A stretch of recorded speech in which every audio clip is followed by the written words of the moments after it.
اشتهر عن فرنسا أنها من أكثر الدول اهتماما بالآثار والتراث، وعندما تسلم الرئيس الفرنسي الاشتراكي الراحل فرانسوا ميتيران زمام الحكم في البلاد عام 81 طلبت فرنسا من دولة مصر في نهاية الثمانينات استضافة مومياء فرعون مصر إلى فرنسا لإجراء اختبارات وفحوصات أثرية معالجة.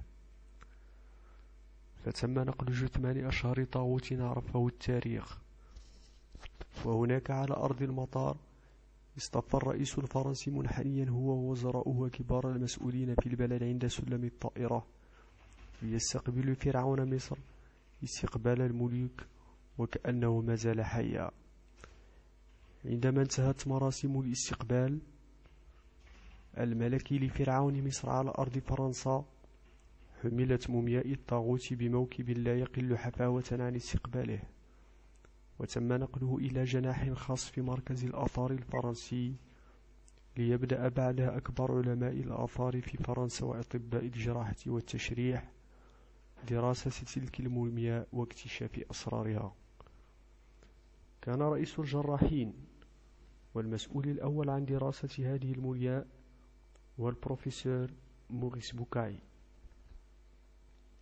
كان المعالجون مهتمين في ترميم المومياء، بينما كان اهتمام الرئيس موريس بوكاي عنه مختلفا للغاية. كان يحاول أن يكتشف كيف مات هذا الملك، وفي ساعة متأخرة من الليل ظهرت نتائج تحليلية النهائية.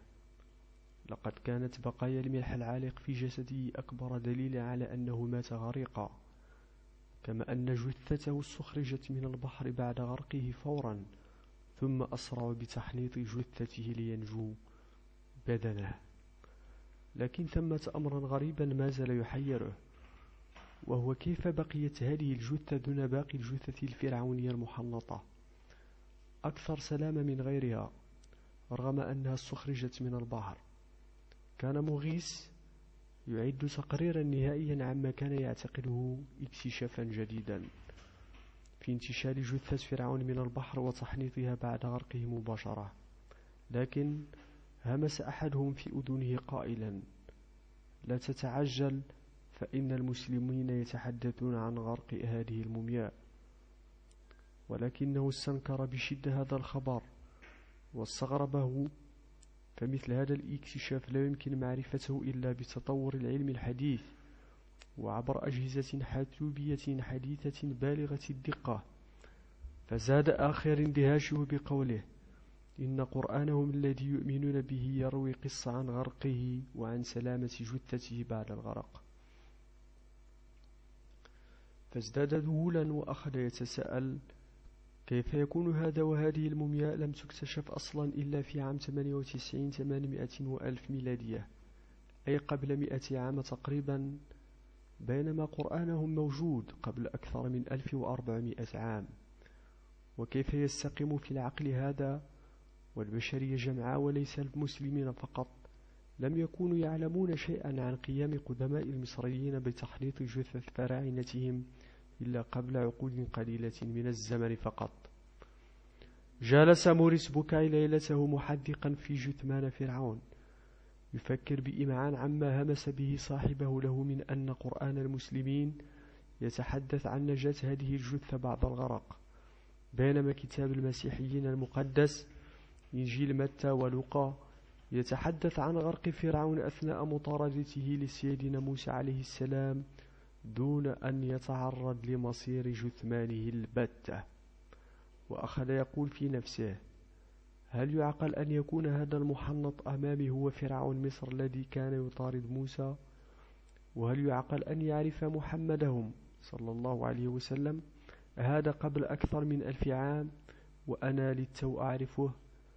لم يستطع موريس أن ينام، وطلب أن يأتوا له بالتوراة، فأخذ يقرأ في سفر الخروج من التوراة قوله: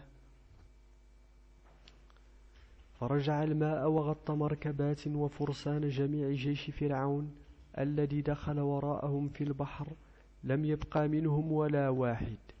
وبقي موريس بوكاي حائرا، حتى التوراة لم تتحدث عن نجاة هذه الجثة وبقائها سليمة بعد أن تمت معالجة جثمان فرعون وترميمه. عادت فرنسا لمصر المومياء بتابوت زجاجي فاخر، ولكن موريس لم يهنأ له قرار ولم يهدأ له بال منذ أن هزه الخبر الذي يتناقله المسلمون عن سلامة هذه الجثة، فحزم أمتعته وقرر أن يسافر إلى المملكة السعودية لحضور مؤتمر طبي يتواجد فيه جميع علماء التشريح المسلمين. وهناك كان أول حديث تحدثه معهم عما اكتشفه من نجاة جثة فرعون بعد الغرق، فقام أحدهم وفتح له المصحف وأخذ يقرأ له قوله تعالى: فاليوم ننجيك ببدنك لتكون لمن خلفك آية وإن كثيرا من الناس عن آياتنا لغافلون.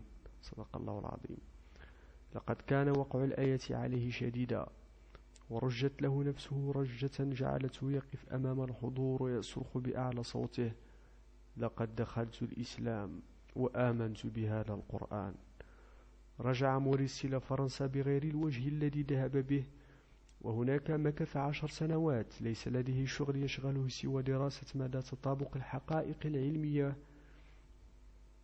والمكتشف حديثا مع القرآن الكريم، والبحث عن تناقض علمي واحد مما يتحدث به القرآن ليخرج بعدها بنتيجة قوله تعالى: لا يأتيه الباطل من بين يديه ولا من خلفه تنزيل من حكيم حميد.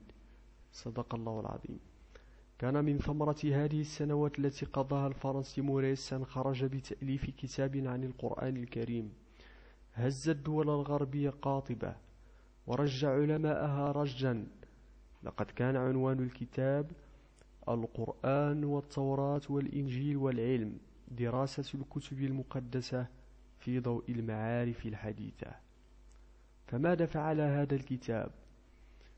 من أول طبعة له نفد من جميع المكتبات، ثم أعيدت طباعته بمئات الآلاف بعد أن ترجم من لغته الأصلية الفرنسية إلى العربية والإنجليزية والأندونيسية والفارسية والتركية والألمانية، لينتشر بعدها في كل مكتبات الشرق والغرب. وصرت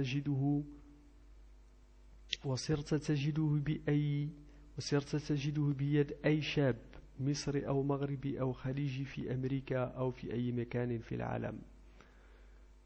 لقد حاول من طمس الله على قلوبهم وأبصارهم من علماء اليهود والنصارى أن يردوا على هذا الكتاب، فلم يكتبوا سوى تهريج جدلي ومحاولات يائسة يمليها عليهم وساوس الشيطان، وآخرهم الدكتور ويليام كامبل في كتابه المسمى القرآن والكتاب المقدس في نور التاريخ والعلم.